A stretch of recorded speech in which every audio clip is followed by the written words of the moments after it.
Hey everybody, this is Kim. Hey, this is Steven. And this is Thompson's Reading. Oh my Yay, God. welcome to 2025. And there's Bella.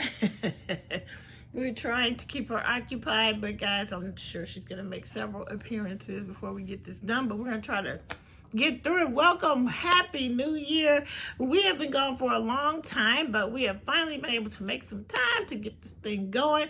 So we're going to just jump right in. We're not going to be talking about all the things we read since last you saw us, but we have some things we are currently reading. I have some reading plans. Steve has some plans. And I want to talk about my top books from 2024. So. All right. Well, you know what? I bet everybody who looks at a BookTube channel loves books, right? We have books all over our house. I'm a book geek. When I want to do something, I go get books. I go to the library, get books, go to the bookstore, get books. So one of my plans for 2025 is to read some of the books that I've purchased over the year or years. But first, let me talk about what I've been finishing up and what I've been getting from the library. So what I finished up, this was a great book, 4,000 Weeks, Time Management for Mortals. What's great about this book is we purchased it during our summer trip to Chicago, and I just got a chance to finish reading it about a couple weeks ago. And the book talks a lot about just our limitations as human beings and us trying to do everything, and how us trying to do everything is unsustainable, and we try anyway, but we really should just try to do what we can. And we only have a limited amount of time on this planet, and not to stress ourselves out. So very timely book, very good book. I'll talk about the author in a few minutes. Another book I finished reading was called The Vegetarian, and that was by Han Kang, and she won the Nobel Prize for Literature this year. Now, I did read the book. I checked it out from the library, but when I recently went to the library, I found another one of her books called Greek Lessons. So I picked that up from the library, and I have been reading that right now. So Greek Lessons by the author Han Kang. It's a really good read. I have to read it really slow. It is not a fluffy read, but she is a brilliant writer. And if you enjoy kind of avant-garde literature, the topics are a little bit out there and different, but very beautifully written. It's one of those books where you have the story that's going in one section, and then you're admiring the writing, in another section. So that's currently what I am looking at. Also, another library book, Let's Make Things Better. This book is written by a Holocaust survivor, and he was in internment camp in Nazi Germany when he was 8 years old. He is now in his late 80s, and after his wife passed away, he was living in Israel, and the author of the book, she came to write his book, and then they ended up falling in love and moving in together. Okay. So she is the author, he is telling his story, and it's just a great story about, just a person's life and trying to tell the story so that we don't ever end up in that situation again. And a lot of these individuals who went through these times are not going to be with us very longer, so we really must never forget the great tragedies in our world and the people who survived them and what they went through. So that's currently what I am reading now. So let me turn it over to my wife. All right, so I'm just going to quickly go through my top from 2024. It was a great reading year, the best reading year I have had, I think, ever. I mean, I read 54 books, and it was split probably half and half between audio and actual physical books. And I'm very excited about that because it's been a long time. A switch just flipped last year for me when it came to reading, and I thoroughly had a wonderful year reading. So I'm going to tell you 4 of the books that stand out in my mind from 2024, and I'm sure there are more. There's one more that I can't remember right now, but The Covenant of Water and it's called Cutting for Stone. Both are by Abraham Verghese. These books were absolutely amazing. The Covenant of Water was brilliant, so brilliant that I had to go back and read his other book. And the thing that makes this so amazing is that both of these books, The Covenant of Water clocks in at over 700 pages, and Cutting for Stone is just under 700 pages. So, I mean, I must have really loved them to be able to, and I read them physically. I did not, no, I think The Covenant of Water, I actually believe I audioed that, which I thoroughly enjoyed because he read the book himself and he did the voices so well. Female voices, male voices, and we also got a chance to meet Abraham Verghese this year. One of the highlights of 2024 was actually meeting the author, taking a picture with the author. If I can find it, I'll just pop it in somewhere or here so you can be reminded of that. The other book that stood out for me was The Other Westmore. And this was a short one. Like, it was just over 200 pages. And The Other Westmore is written by, I think he's currently the governor of Maryland. Mm-hmm. And he wrote this book because during the time that he grew up, there was another African-American young man named Westmore. And basically, it shows the similarities in their lives and in their upbringing. It shows where their paths diverged, because this Westmore who wrote the book is currently the governor of Maryland.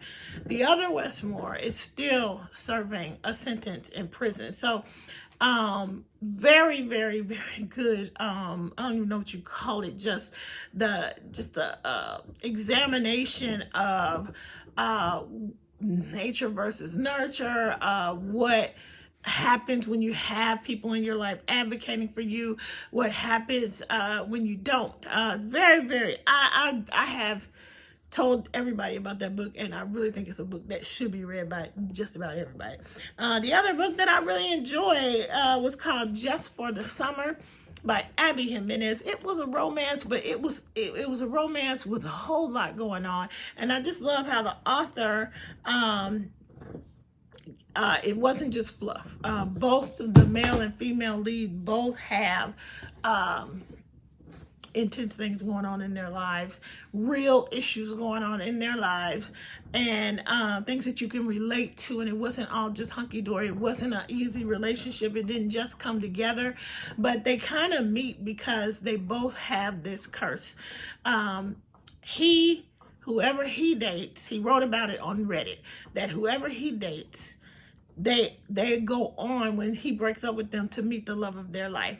And she read his Reddit post and was like, hey, that's the same thing that happens to me. So they devised a plan. Maybe we should get together, date each other, break the curse, and each of us will meet the love of our lives. But of course, they end up being the love of each other's lives. And I love the fact that all of these books that I'm talking about right now are all different genres. And 2 literary fiction, 1 nonfiction, and 1 romance. These stood out for me, and that's why I like to read different genres. I don't just stick to one, although I do really enjoy literary fiction. Anyway, wanted to highlight a couple of authors that I discovered in 2024 that I had never read before, or just one, really, I think, is Frederick Bachman. He is the standout author for me for 2024. I love his writing so much so that in 2024 I read 3 of them. I have several on my physical TBR to continue to read Bachman. I read Anxious People. Which was a book club choice. And then I loved his writing so much. I love his sense of humor so much. And just his take on life.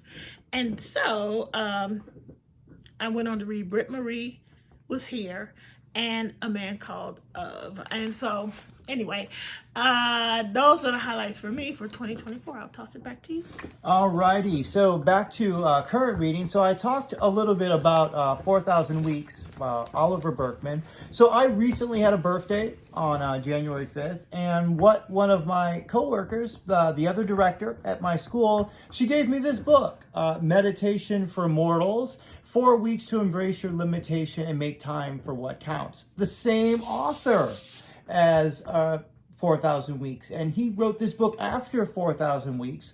And it kind of is honing in on the concept of not trying to do everything, but, you know, doing one or two things, and how you can really be freed up to kind of do the one or two things that you can really do well, instead of scattering yourself all over the place. So, can I ask you, did she know about that you had read? No. Wow. She did not know. See? And when she gave me the book, she was like, if you don't want this, there's a gift receipt. I don't know. And I was like, oh my goodness, I read 4,000 Weeks. Very So cool. really cool, you know, how this shakes out. So me, I love reading a lot of books. There's books scattered all over the house. So one of the things I did is I went through the house and I picked out maybe 10, 12 books for maybe like a month, and said, I want to read the books that I have, and kind of get into this, maybe read a book, buy a book, and maybe challenge myself to finish a book before I buy another book,